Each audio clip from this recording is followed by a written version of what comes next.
जब आप पहली बार विधायक बनकर आए तो आपने मल्लावा को तहसील बनाने की बात कही थी।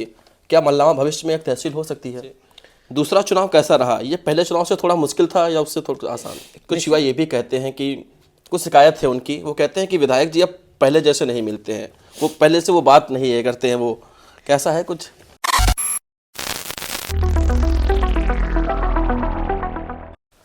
नमस्कार, आप देख रहे हैं देश स्वदेश। मैं हूं आपके साथ आदर्श विश्वास।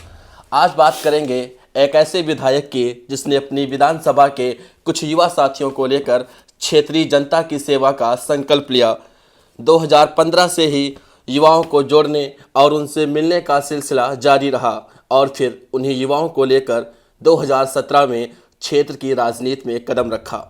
2017 विधानसभा चुनाव बीजेपी से टिकट की दौड़ में लगे दिग्गज नेताओं की सूची में उनका टिकट होना नामुमकिन सा लग रहा था, लेकिन पिता आरएसएस से थे और युवाओं का एक जनसैलाब साथ में था।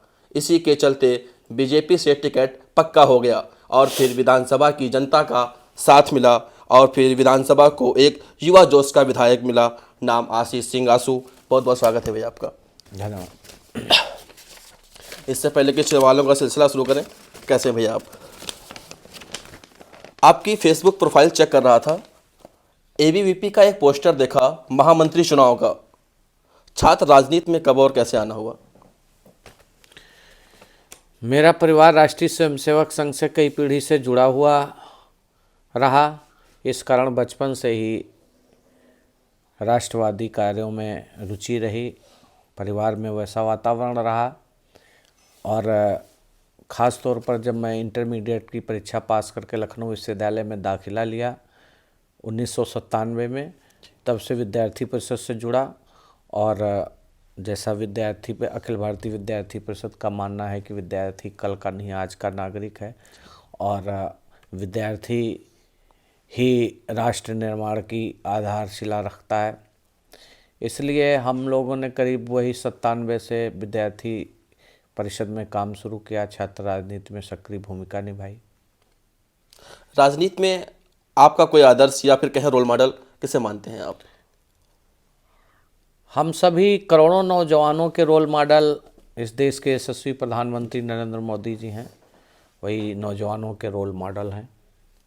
युवा आपको बहुत पसंद करते हैं, युवाओं के बीच काफ़ी लोकप्रियता है आपकी, इसका क्या कारण है?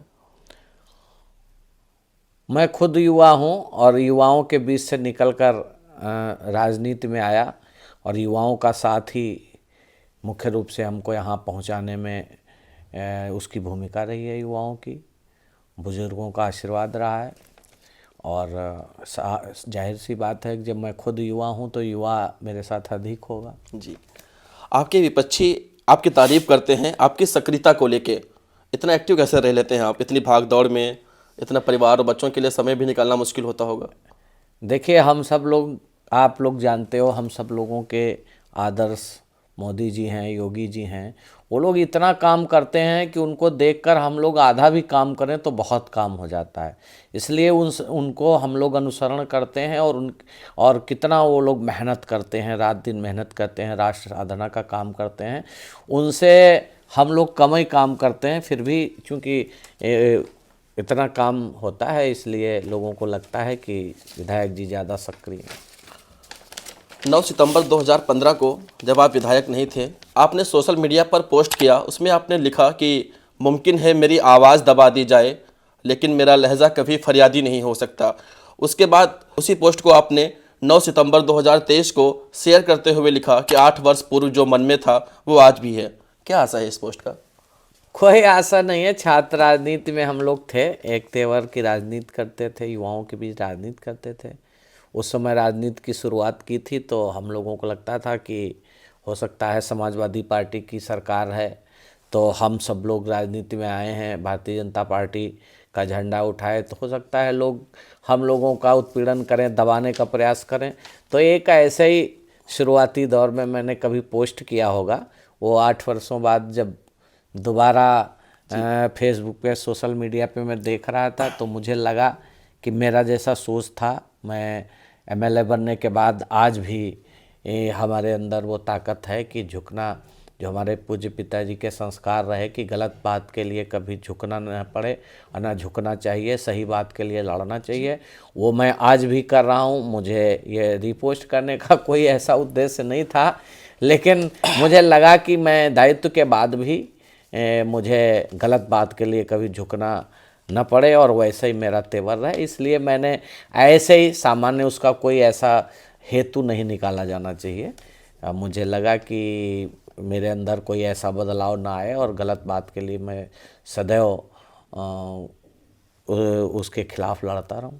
जी, आपके क्षेत्र में कुछ युवा ये भी कहते हैं कि कुछ शिकायत है उनकी, वो कहते हैं कि विधायक जी अब पहले जैसे नहीं मिलते हैं, वो पहले से वो बात नहीं ये करते हैं, वो कैसा है कुछ? नहीं, ऐसा कुछ नहीं है, ये अनुभव की बात होती है। कभी कभी जिन लोगों ने मुझे यहाँ तक पहुँचाने में मदद की, निश्चित तौर पर नौजवानों का सबसे ज़्यादा साथ था, बुज़ुर्गों का आशीर्वाद था, माताओं बहनों का प्यार था।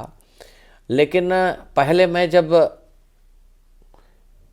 विधायक नहीं था, मेरे ऊपर इतना बड़ा दायित्व नहीं था, तो मैं कहीं भी बैठ जाता था, कहीं भी मिल लेता था, किसी के गले में हाथ डालकर हम लोग घूमते थे। लेकिन अब एक ऐसे संवैधानिक पद पर होने के कारण, पद की मर्यादा के कारण कभी कभी लोगों को ऐसा ज़रूर लगता होगा, लेकिन मैं वैसे ही हूँ और वैसे ही बने रहने का प्रयास करता हूँ। क्योंकि जिस जनता ने जिताया है, अगर आप उससे दूरी मेंटेन करोगे तो बहुत दिन तक आप इन दायित्वों को निर्वहन नहीं कर सकते। क्योंकि जनता को अगर ये महसूस होने लगा कि इनमें परिवर्तन है, तो जनता भी तो परिवर्तन कर सकती है। इसलिए ऐसा कोई न भाव है, न कोई है। विधानसभा में आपकी एक पहचान विकास पुरुष के रूप में भी है। विधानसभा के लोग कहते हैं इतना काम तो कभी नहीं हुआ जितना विधायक जी ने 7 साल में कर दिया। लेकिन जब आप पहली बार विधायक बनकर आए तो आपने मल्लावा को तहसील बनाने की बात कही थी। क्या मल्लावा भविष्य में एक तहसील हो सकती है? देखिए, विकास की बात ये नहीं है। पुरानी सरकारों, समाजवादी पार्टी, बहुजन समाज पार्टी की सरकार में लूट घसोट हुआ और जो भी विकास का पैसा आया, इन लोगों ने अपना लूट के अपने घरों में भरने का काम किया। 14 में केंद्र में योगी जी, माननीय मोदी जी की सरकार, और 17 में उत्तर प्रदेश में पूज्य योगी जी की सरकार बनने के बाद विकास की गंगा उत्तर प्रदेश में बही है। और योगी जी के नेतृत्व में इतना उत्तर प्रदेश में विकास का कार्य पिछले 7 वर्षों में हुआ है जितना कभी उत्तर प्रदेश, आज़ाद भारत में उत्तर प्रदेश में कभी नहीं हुआ। निश्चित तौर पर उसका हिस्सा, चूंकि सब कहीं पूरे प्रदेश में विकास हुआ है, इसलिए हमने रात दिन एक करके मेहनत करके, जिन लोगों ने हमको इस विकास कार्य के लिए, अपने क्षेत्र के लिए जितवाया था, उनकी अपेक्षाओं पर खरे उतरने के लिए हमने रात दिन एक करके ज़रूर विकास किया है। इसमें मुझे गर्व है कि हमने, जिस लिए जनता ने हमको जिताया, उस लिए हम उस पर खरे उतरे। और रही बात मल्लावा को तहसील बनाने की, उसकी मांग हमारी पुरानी है और आगे भी हमारी उसके लिए मांग है। मैंने मुख्यमंत्री जी से भी कई बार आग्रह किया है और उसके लिए माननीय मुख्यमंत्री जी ने सहमति भी दी थी कि हरदोई बड़ा ज़िला है, इसमें 5 तहसीलों से काम नहीं है, एक तहसील कम से कम और बननी चाहिए। और समय आने पर हम लोग उसके लिए लगे हैं और समय आने पर ज़रूर मल्लावा तहसील बनेगा। विधानसभा में आपके शुभचिंतक बताते हैं कि जब आप किसी काम से बाहर होते हैं तो आपकी माता जी और आपकी धर्मपत्नी जी, यहाँ तक कि आपके बच्चे भी जनता के सुख दुख में शामिल होते हैं।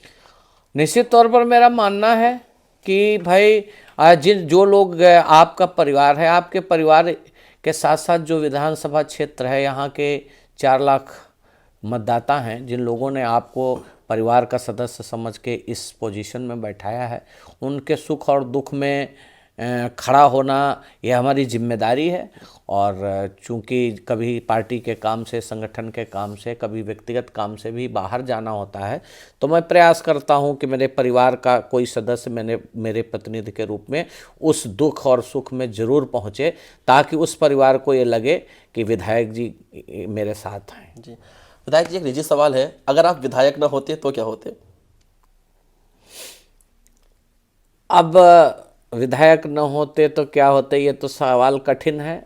चूँकि बचपन से ही एक मन में राष्ट्र साधना की परिकल्पना थी, लेकिन चूँकि मैं समाजशास्त्र विषय में मैंने पीजी किया और डॉक्टरेट किया, तो निश्चित तौर पर शिक्षक का बेटा हूँ, शिक्षक ही बनने का प्रयास करता हूँ। 2022 में एक बार फिर से पार्टी ने आप पर भरोसा किया और आप पुनः भारी मतों से जीत कर आए, लगभग 25,000 कुछ वोटों से। दूसरा चुनाव कैसा रहा? ये पहले चुनाव से थोड़ा मुश्किल था या उससे थोड़ा आसान?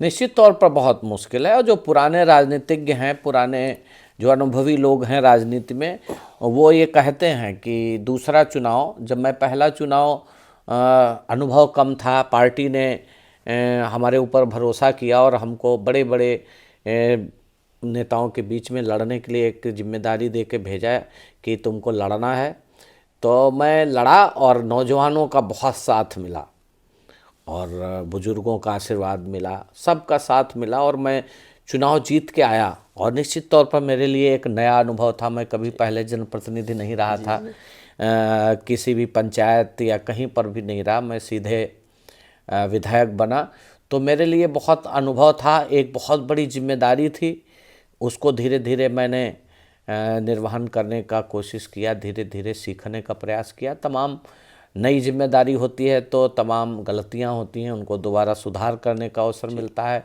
तमाम जो भी विकास के लिए मैं अपने क्षेत्र के लिए कर पाया वो किया।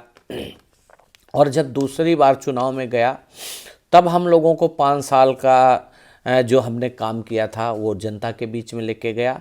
तमाम लोगों को कुछ, चूँकि 5 वर्ष में तमाम लोगों को ये भी रहता है कि मेरा कुछ काम नहीं हो पाया, व्यक्तिगत काम नहीं हो पाया, इसलिए कुछ लोगों को नाराज़गियाँ भी रहती हैं, कुछ लोग नए जुड़ते हैं, ये एक राजनीति की सतत प्रक्रिया है। लेकिन निश्चित तौर पर जैसा कि मैंने बताया कि पुराने लोग भी कहते हैं कि दूसरा चुनाव सबसे कठिन चुनाव होता है, और हमारे क्षेत्र की जनता ने हमको भरपूर सहयोग दिया और मेहनत करके हम लोग दोबारा जीत के आए। तो एक नए अनुभव से, अनुभव 5 वर्ष का मेरे साथ था, तो दोबारा जब जीत के आए तो और अच्छा महसूस हो रहा है और क्षेत्र के लिए और कुछ कर गुजरने का एक साहस बढ़ा है। जी, बहुत बहुत धन्यवाद।